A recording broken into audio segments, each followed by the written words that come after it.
ہر شریف و کمینے کی نگاہیں ان پاک بیویوں کے ننگوں سروں پر جمی ہیں۔ آج رسول زادیوں کے ساتھ ہمدردی کرنے والا کوئی نہیں۔ آج ان قیدی مستورات کے ساتھ ان کے مرد مجاہد موجود نہیں ہیں جو ان کی سرپرستی کریں۔ آج آل محمد کا معین و مددگار کوئی نہیں۔ اس شخص سے بھلائی کی کیا توقع ہو سکتی ہے جس کی ماں نے پاکیزہ لوگوں کے جگر کو چبایا ہو؟ اور اس شخص سے انصاف کی کیا امید ہو سکتی ہے جس نے شہیدوں کا خون پی رکھا ہو؟ وہ شخص کس طرح ہم اہل بیت پر مظالم ڈھانے میں کمی کر سکتا ہے جو بغض و عداوت اور کینے سے بھرے ہوئے دل کے ساتھ ہمیں دیکھتا ہے؟ اے یزید، کیا تجھے شرم نہیں آتی کہ تو اتنے بڑے جرم کا ارتکاب کرنے اور اتنے بڑے گناہ کو انجام دینے کے باوجود فخر و مباحات کرتا ہوا یہ کہہ رہا ہے کہ آج اگر میرے اجداد موجود ہوتے تو ان کے دل باغ باغ ہو جاتے اور مجھے دعائیں دیتے ہوئے کہتے کہ اے یزید تیرے ہاتھ شل نہ ہوں؟ اے یزید، کیا تجھے حیا نہیں آئی کہ تو جوانان جنت کے سردار حسین ابن علی کے دندان مبارک پر چھڑی مار کر ان کی بے ادبی کرتا ہے؟ اے یزید، تو کیوں خوش نہ ہو اور فخر و مبادات کے قصے اور قصیدے نہ پڑے کیونکہ تو نے اپنے ظلم و استبداد کے ذریعے فرزند رسول خدا اور عبد المطلب کے خاندانی ستاروں کا خون بہا کر ہمارے دلوں کے زخموں کو گہرا کر دیا ہے اور شجرہ طیبہ کی جڑیں کاٹنے کے گناہ جرم کا مرتکب ہوا ہے۔ تو نے اولاد رسول کے خون میں اپنے ہاتھ رنگین کیے ہیں۔ تو نے عبد المطلب کے خاندان کے ان نوجوانوں کو تہہ تیغ کیا ہے جن کی عظمت و کردار کے درخشندہ ستارے زمین کے گوشے گوشے کو منور کیے ہوئے ہیں۔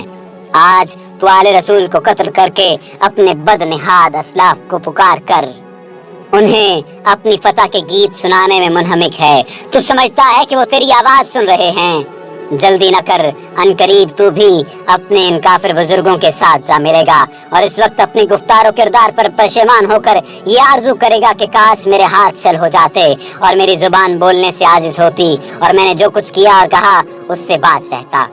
اس کے بعد حضرت زینب نے آسمان کی طرف منہ کر کے بارگاہ الہی میں عرض کیا، اے ہمارے پروردگار، تو ہمارا حق ان ظالموں سے ہمیں دلا دے اور تو ہمارے حق کا بدلہ ان سے لے۔ اے پروردگار، تو ہی ان ستمگروں سے ہمارا انتقام لے اور اے خدا، تو ہی ان پر اپنا غضب نازل فرما جس نے ہمارے عزیزوں کو خون میں نہلایا اور ہمارے مددگاروں کو تہہ تیغ کر دیا۔ اے یزید، خدا کی قسم، تو نے جو ظلم کیا ہے یہ اپنے ساتھ ظلم کیا ہے۔ تو نے کسی کی نہیں بلکہ اپنی ہی کھال چاکی ہے اور تو نے کسی کا نہیں بلکہ اپنا ہی گوشت کاٹا ہے۔ تو رسول خدا کے سامنے ایک مجرم کی صورت میں لایا جائے گا اور تجھ سے تیرے اس گناہوں جرم کی باز پرس ہوگی کہ تو نے اولاد رسول کا خون ناحق کیوں بہایا اور رسول زادیوں کو کیوں در بدر پھرایا، نیز رسول کے جگر پاروں کے ساتھ ظلم کیوں روا رکھا۔ اے یزید، یاد رکھ کہ خدا آل رسول کا تجھ سے انتقام لے کر ان مظلوموں کا حق انہیں دلائے گا اور انہیں امن و سکون کی نعمت سے مالا مال کر دے گا۔ خدا کا فرمان ہے کہ تم گمان نہ کرو کہ جو لوگ راہ خدا میں مارے گئے وہ مر چکے ہیں، بلکہ وہ ہمیشہ کی زندگی پا گئے اور بارگاہ الہی سے روزی پا رہے ہیں۔ اے یزید، یاد رکھ کہ تو نے جو ظلم آل محمد پر اٹھائے ہیں اس پر رسول خدا عدالت الہی میں تیرے خلاف شکایت کریں گے اور جبرائیل امین آل رسول کی گواہی دیں گے۔ پھر خدا اپنے عدل و انصاف کے ذریعے تجھے سخت عذاب میں مبتلا کر دے گا اور یہی بات تیرے برے انجام کے لیے کافی ہے۔ ان قریب وہ لوگ بھی اپنے انجام کو پہنچ جائیں گے جنہوں نے تیرے لیے ظلم و استبداد کی بنیادیں مضبوط کی اور تیری آمرانہ سلطنت کی بساط بچھا کر تجھے اہل اسلام پر مسلط کر دیا۔ ان لوگوں کو بہت جلد معلوم ہو جائے گا کہ ستمگروں کا انجام برا ہوتا ہے اور کسی کے ساتھ ناتوانی کا شکار ہیں۔ اس کے بعد فرمایا، اور اے یزید، یہ گردش ایام اور حوادث روزگار کا اثر ہے کہ مجھے تجھ جیسے بدنہاد برے انسان سے ہم کلام ہونا پڑتا ہے اور میں تجھ جیسے ظالم و ستمگر سے گفتگو کر رہی ہوں، لیکن یاد رکھ میری نظر میں تو ایک نہایت پست اور گھٹیا شخص ہے جس سے کلام کرنا بھی شریفوں کی توہین ہے۔ میری اس جرت سخن پر تو مجھے اپنے ستم کا نشانہ ہی کیوں نہ بنا دے، لیکن میں اسے ایک عظیم امتحان اور آزمائش سمجھتے ہوئے صبر و استقامت اختیار کروں گی اور تیری بد کلامی اور بد سلوکی میرے عزم و استقامت پر اثر انداز نہیں ہو سکتی۔ اے یزید، آج ہماری آنکھیں اسکبار ہیں اور سینوں میں آتش غم کے شعلے بھڑک رہے ہیں۔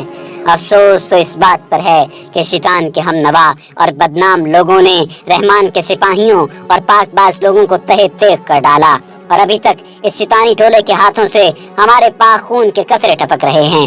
ان کے ناپاک بہن ہمارا گوشت چبانے میں مصروف ہیں اور صحرا کے بھیڑیے ان پاک باز شہیدوں کی مظلوم لاشوں کے ارد گرد گھوم رہے ہیں اور جنگل کے نجس درندے ان پاکیزہ جسموں کی بے حرمتی کر رہے ہیں۔